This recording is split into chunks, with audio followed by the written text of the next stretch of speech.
BBA, BCA, BCom computer కోర్సులో 100% placement లభించే ఏకైక డిగ్రీ కాలేజ్ కూకట్పల్లిలోని i3 degree college 8367215215. Welcome to Suman TV. మనం భాగహార పరీక్షల గురించి నేర్చుకుంటున్నాం. ఈ భాగహార పరీక్షల్లో భాగంగా ఇప్పుడు 4తో ఏ సంఖ్యలు భాగించబడతాయి అన్నది తెలుసుకుందాం. ఒక సంఖ్య 4తో భాగింపబడాలంటే ఏ విధంగా మనం దాన్ని పరీక్షించాలి అనేది ఇక్కడ చూద్దాం. ఒక సంఖ్య తీసుకుందాం, 264. ఇది 4 చేత డైరెక్ట్గా భాగించకుండా ఇది 4 చేత భాగింపబడే సంఖ్య కాదా అన్నది ముందు మనం పరీక్షించుకుందాం. ఆ పరీక్ష ఏ విధంగా మనం చేయాలనేది ఇక్కడ చూద్దాం. ఈ 4 చేత ఏ సంఖ్య అయినా సరే భాగించబడాలంటే ఈ యొక్క పదుల సంఖ్యలోను ఒకట్ల స్థానంలోను ఉన్న రెండు సంఖ్యలు రెండు కలిపిన సంఖ్య ఏదైతే ఉందో ఆ సంఖ్య 4తో భాగింపబడాలి. భాగింపడితే మొత్తం సంఖ్య అంతా కూడా 4 చేత భాగించబడుతుంది అని మనం చెప్పవచ్చు. కాబట్టి ఇప్పుడు పదుల స్థానంలోను ఒకట్ల స్థానంలోనూ ఉన్న సంఖ్య మొత్తం 64. ఈ 64 అనేది 4 చేత భాగించబడుతుంది అనేది మనకి 4 యొక్క టేబుల్లో మనకు తెలుస్తుంది. సో 16, 4, 64 కాబట్టి ఈ 64 అనేది మన 4 చేత భాగింపబడే సంఖ్య కాబట్టి మొత్తం ఈ సంఖ్య అంతా 4 చేత భాగించబడుతుంది అని మనం చెప్పవచ్చు. కాబట్టి ఇది 4 యొక్క ఖచ్చితమైన పరీక్ష. 4 చేత ఒక సంఖ్య భాగింపబడుతుందా లేదా అనేది తెలుసుకోవడానికి పరీక్ష అన్నమాట. అట్లాగే మనం లీప్ ఇయరా కాదా అనేది మనం తెలుసుకుంటూ ఉంటాం. మనకి 2000, 2004, 2008 ఇవన్నీ కూడా లీప్ ఇయర్సే. 2024 ఇవన్నీ కూడా లీప్ ఇయర్సే అని మనం ఏ విధంగా చెప్తామంటే ఆ చివరున్న 24 ఏదైతే ఉందో ఆ 24 4 యొక్క గుణిజమే కాబట్టి 2024 ఒక లీప్ ఇయర్ అని తెలుసుకుంటాం. సో లీప్ ఇయర్ అంటే మీకు తెలుసు కదా, మామూలుగా ప్రతి సంవత్సరంలోనూ 365 రోజులుంటే ఒక లీప్ ఇయర్లో 366 రోజులు ఉంటాయి. కాబట్టి ఒక రోజు ఎక్కువ ఉంటుంది. ఫిబ్రవరి నెలలో ఒక రోజు కలిసి ఫిబ్రవరి నెలకి 29 రోజులు వస్తాయి. సాధారణంగా ఫిబ్రవరి నెలలో 28 రోజులు వస్తూ ఉంటాయి. లీప్ ఇయర్లో మాత్రం 29 రోజులు వస్తుంటాయి. కాబట్టి ఆ సంవత్సరం లీప్ ఇయరా కాదా అని తెలుసుకోవాలంటే ఆ మొత్తం ఆ సంవత్సరం 4 చేత భాగించబడే సంవత్సరం అవ్వాలి. కాబట్టి ఆ విధంగా మనకి అక్కడ కూడా మనకు ఎగ్జాంపుల్ మనకు తెలుస్తుంది. కాబట్టి మరొక 2 ఎగ్జాంపుల్స్ మనం చూద్దాం. ఇక్కడ 12,432 ఒక పెద్ద సంఖ్య, 5 అంకెల సంఖ్య. ఇది కూడా 4 చేత భాగించబడుతుందా భాగించబడదా అనేది మనం చూస్తే ఈ 4 యొక్క ఈ భాగహార పరీక్ష ఏదైతుందో ఆ భాగహార పరీక్షలో మనకి ఏ విధంగా చెప్తామంటే ఇక్కడ పదుల స్థానంలోనూ ఒకట్ల స్థానంలోనూ ఉన్న సంఖ్య 32. ఈ 32 4 చేత భాగించబడే సంఖ్యే, 4 యొక్క గుణిజమే. కాబట్టి ఈ 12,432 అనే సంఖ్య 5 అంకెల సంఖ్య ఏదైతే ఉందో అది 4తో భాగించబడుతుంది నిశ్శేషంగా అని చెప్పవచ్చు. అట్లాగే 2024 మనం చెప్పుకున్నాం, ఇది ఒక లీప్ ఇయర్ని మనకి సూచిస్తుంది 2024 అని. ఎందుకని మనం 2024ని లీప్ ఇయర్ అనుకుంటున్నామంటే ఇక్కడ ఈ చివర 2 స్థానాల్లో ఉన్న సంఖ్య ఏదైతే ఉందో అది 24 అనే సంఖ్య 4 చేత నిశ్శేషంగా భాగించబడుతుంది. కాబట్టి ఈ 2024 అనేది లీప్ ఇయర్ అని చెప్పుకుంటాం. అది ఒక 4 యొక్క గుణిజమే. 2024 కూడా 4 యొక్క గుణిజమే.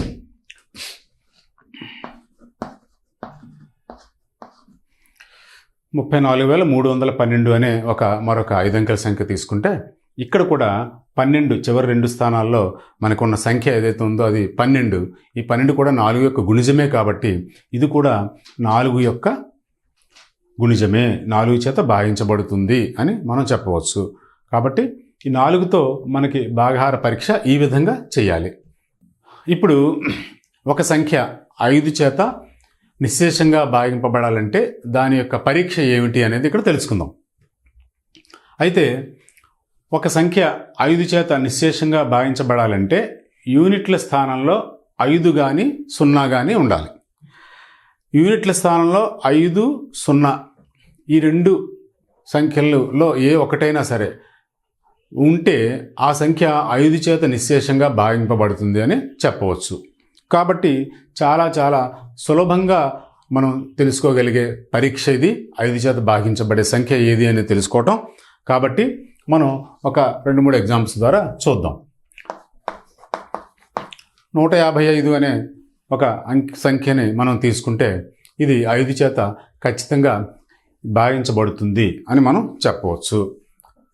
155 డివైడెడ్ బై 5 మనం తీసుకుంటే 5 3 5 1 31 విభాజ్యం అవుతుంది అనమాట. కాబట్టి 155 5 చేత నిశ్శేషంగా భాగించబడుతుంది అనేది మనకి ఏ విధంగా మనం తెలుసుకున్నామంటే చివర 5 కలిగి ఉంది కాబట్టి. అట్లాగే 2010 2010. సో 2010 అనే సంఖ్యను తీసుకుందాం. ఈ 2010 అనే సంఖ్యను తీసుకుంటే ఇది కూడా 5 చేత భాగించబడుతుంది అని చెప్పగలం ఖచ్చితంగా. ఎందుకు అంటే యూనిట్ల స్థానంలో 0 ఉంది కాబట్టి. కాబట్టి 2010 అనే ఒక సంఖ్య 5 చేత నిశ్శేషంగా భాగించబడుతుంది. 2010 డివైడెడ్ బై 5. సో 402 దాని యొక్క విభాజ్యం అనమాట. 2010 కూడా 5 చేత భాగించబడుతుంది. కాబట్టి 5 చేత నిశ్శేషంగా భాగించబడాలంటే ఆ యొక్క సంఖ్య యొక్క యూనిట్ల స్థానంలో 5 కానీ 0 కానీ ఉంటే సరిపోతుంది. అది 5 చేత నిశ్శేషంగా భాగించబడుతుంది అని మనం చెప్పవచ్చు. అది కాబట్టి 5 చేత భాగించబడుతుందా లేదా, ఎంత పెద్ద సంఖ్య అయినా సరే చివరి యూనిట్ల స్థానంలో 5 కానీ 0 కానీ ఉంటే చాలు, అది 5 చేత భాగించబడుతుందని మనం చెప్పేయచ్చు అనమాట. కాబట్టి ఈ 5 చేత భాగాహార పరీక్ష అనేది కనుక్కోవడం అనేది చాలా చాలా సులభం అని మనకు అర్థమవుతుంది. కాబట్టి మీ అందరికీ కూడా 2 చేత 3 చేత 4 చేత 5 చేత కూడా మనకి ఏ సంఖ్యలు అయితే నిశ్శేషంగా భాగించబడతాయో ఆ సంఖ్యలు ఎలా మనం తెలుసుకోవాలి ఆ సంఖ్యలని అనేది మీకు అర్థమైంది కదా. కాబట్టి ఈ యొక్క 5 వరకు కూడా ఈ యొక్క భాగాహార పరీక్షలు మీరు తెలుసుకున్నారు.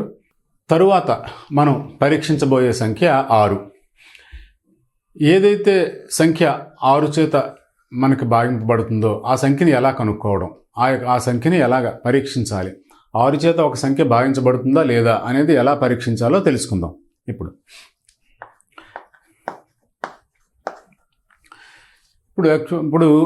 ఆ యొక్క 6 చేత ఒక సంఖ్య భాగించబడాలంటే మనకి ఒక 2 కాంబినేషన్స్ అవుతాయి అన్నమాట. అది సరి సంఖ్య అవ్వాలి, 3 చేత భాగించబడాలి. ఈ 2 కండిషన్స్ని పాటిస్తే ఆ సంఖ్య 6 చేత భాగించబడుతుంది అని మనం చెప్పవచ్చు. ఏంటంటే ఆ కండిషన్స్, అది సరి సంఖ్య అవ్వాలి, అట్లాగే 3 చేత భాగింపబడాలి, 3 యొక్క గుణిజం కూడా అవ్వాలి. కాబట్టి ఈ రెండింటినీ కూడా మనకి సాటిస్ఫై చేసే కండిషన్ ఏదైతే ఉందో అటువంటి సంఖ్య 6 చేత భాగించబడుతుందని చెప్పగలం. కాబట్టి మనం చూడగానే ఒక సంఖ్య సరి సంఖ్య కాదా అనేది మనకు తెలిసిపోతుంది. ఎందుకంటే చివర 2, 4, 6, 8, 0 వీటిలో ఏదున్నా అది సరి సంఖ్యగా మనం తీసుకోవచ్చు. కాబట్టి ఇక్కడ మనం రాసుకున్న సంఖ్య యొక్క చివరి సంఖ్య యూనిట్ల స్థానంలో ఉన్న అంకె 6 కాబట్టి ఇది సరి సంఖ్య. అయితే సరి సంఖ్య అయింది కాబట్టి మొదటి కండిషన్ సాటిస్ఫై అయింది. రెండో కండిషన్ చూద్దాం. రెండో కండిషన్ ఏంటంటే ఈ అంకెల మొత్తం ఏదైతే ఉందో 1 + 2 + 3 + 4 + 6 ఈ యొక్క మొత్తం చూద్దాం. ఈ మొత్తం ఎంత అయిందంటే 6, 4, 10, 13, 13, 3, 16. అయితే ఇక్కడ 16 అనేది 3 యొక్క గుణిజం కాదు. కాబట్టి ఈ యొక్క 12,346 అనే సంఖ్య 6 చేత నిశ్శేషంగా భాగింపబడదు. అంటే భాగింపబడకుండా ఇది శేషం కూడా 6 చేత భాగించితే శేషం మిగిలిపోతుంది. ఎప్పుడైతే శేషం మిగిలిపోయిందో 6 చేత నిశ్శేషంగా భాగించబడుతుంది అని అనం. కాబట్టి ఈ సంఖ్య 6 చేత నిశ్శేషంగా భాగించబడదు. మరో సంఖ్య తీసుకుందాం. 6 చేత నిశ్శేషంగా భాగింపబడుతుందేమో చూద్దాం.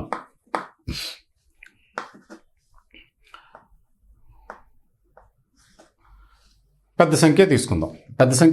ఎందుకంటే ఒక పెద్ద సంఖ్యని కూడా మనం ఈ యొక్క 6 చేత భాగించగలమా లేదా 4 చేత భాగించగలమా అనేది మనం తెలుసుకోవాలి. ఆ టెస్ట్ అన్నమాట ఇది, ఎంత పెద్ద సంఖ్య అయినా సరే. ఇప్పుడు ఈ సంఖ్యను తీసుకున్నాం మనం 12,34,536. కాబట్టి ఈ సంఖ్యను తీసుకుని ఈ సంఖ్య 6 చేత భాగించబడుతుందా లేదా చెక్ చేద్దాం.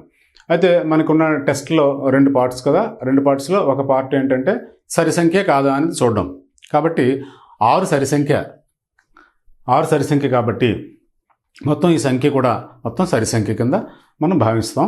తర్వాత ఈ యొక్క 3 యొక్క గుణిజమా కాదా, ఇది 3 చేత నిశ్శేషంగా భాగింపబడుతుందా లేదా అనేది ఇక్కడ చూడాలి. ఫస్ట్ 1 + 2 + 3 4 + 5 + 3 + 6. సో 3 3 3 6 10 15 18 24. సో 24 అనేది 3 యొక్క గుణిజమే. కాబట్టి ఇది 6 చేత నిశ్శేషంగా భాగించబడుతుంది. ఎందుకంటే ఆ 2 నియమాలని ఇది తృప్తిపరిచింది. ఈ సంఖ్య ఏమిటా నియమాలు?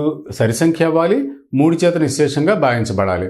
సరి సంఖ్య అయింది, 3 చేత నిశ్శేషంగా భాగించబడింది. 3 చేత నిశ్శేషంగా భాగించబడింది అని అలా చెప్పామంటే ఈ అంకెలు మొత్తం 24 అయింది. 24 3 యొక్క గుణిజం. కాబట్టి ఈ సంఖ్య 6 చేత నిశ్శేషంగా భాగించబడింది. కాబట్టి మనకి 6 చేత నిశ్శేషంగా భాగించబడాలంటే ఈ 2 నియమాలని పాటించిన సంఖ్య 6 చేత నిశ్శేషంగా భాగించబడుతుంది. కాబట్టి మనకి 6 వరకు కూడా ఈ యొక్క కొన్ని సంఖ్యలు వాటితో నిశ్శేషంగా ఎలా భాగించబడతాయి అనేది ఇక్కడ తెలుసుకున్నాం. Thank you. సుమన్ టీవీలో మీ పర్సనల్ అండ్ బిజినెస్ ప్రమోషన్స్ కోసం కింది నెంబర్కి కాంటాక్ట్ చేయండి.